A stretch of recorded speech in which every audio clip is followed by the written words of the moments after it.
নীতা আম্বানির হাত ধরে ভাগ্যের দরজা খুলতে চলেছে মহিলাদের। লক্ষ লক্ষ মহিলার দায়িত্ব নিলেন নীতা আম্বানি। তার হাত ধরে গ্রামের 10 লক্ষ মহিলা হতে চলেছে লাখপতি। কোনো চাকরি না করেই মহিলারা প্রত্যেক মাসে কামাবেন হাজার হাজার টাকা। নীতা আম্বানি ও বিল গেটসের মধ্যে হলো সবথেকে বড় চুক্তি। ভারতীয় মহিলাদের ভাগ্যের চাকা ঘোরাতে কি করতে চলেছেন এই দুই ব্যবসায়িক মহারথী? দেখুন, শুধুমাত্র একটা সিদ্ধান্ত আর তাতেই লাখপতি হতে চলেছে গ্রামের মহিলারা। আর তাদের লাখপতি করার পেছনে রয়েছে নীতা আম্বানির হাত। এমনই এক নজর কাড়ার সিদ্ধান্তে মহিলাদের আশার আলো দেখাচ্ছেন তিনি। তবে শুধু নীতা আম্বানি নন, তার সঙ্গে জুটি বেঁধেছেন বিল গেটসও। এই দুই ব্যবসায়িক মহারথী মিলে এবার ভাগ্য বদলাতে চলেছে গ্রামের লক্ষ লক্ষ মহিলাদের। আর তার জন্য 10টা 5টা চাকরি করতে হবে না তাদের।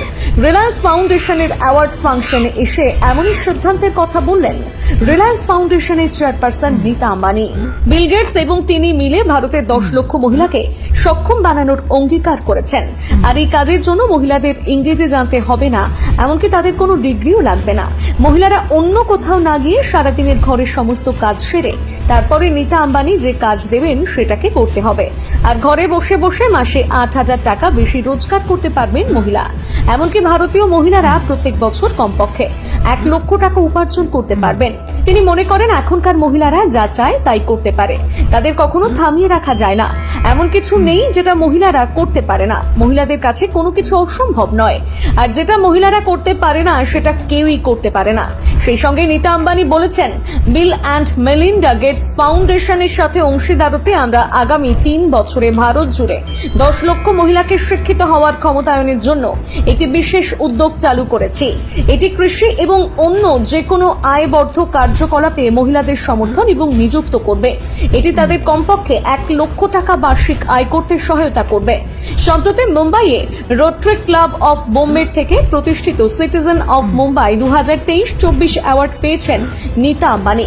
স্বাস্থ্য, শিক্ষা, খেলাধুলো, কলা ও সংস্কৃতির ক্ষেত্রে তাদের যোগদান দেখে এই পুরস্কারটি তাদের দেওয়া হয়েছে।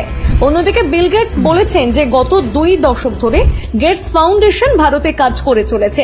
তিনি যখনই ভারতে আসেন তখন ভারতের গুরুতর স্বাস্থ্য সমস্যা এবং চ্যালেঞ্জগুলোর বিষয় অগ্রগতি দেখে তিনি খুবই খুশি হন।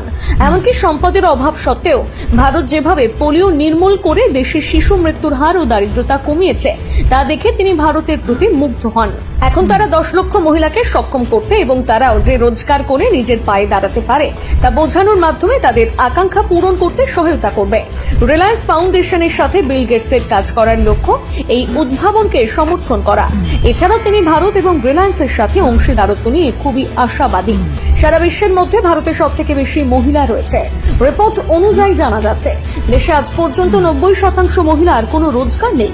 সরকার বিভিন্ন প্রকল্প চালালেও সব মহিলারা এখনো পুরোপুরিভাবে সক্ষম হতে পারেনি।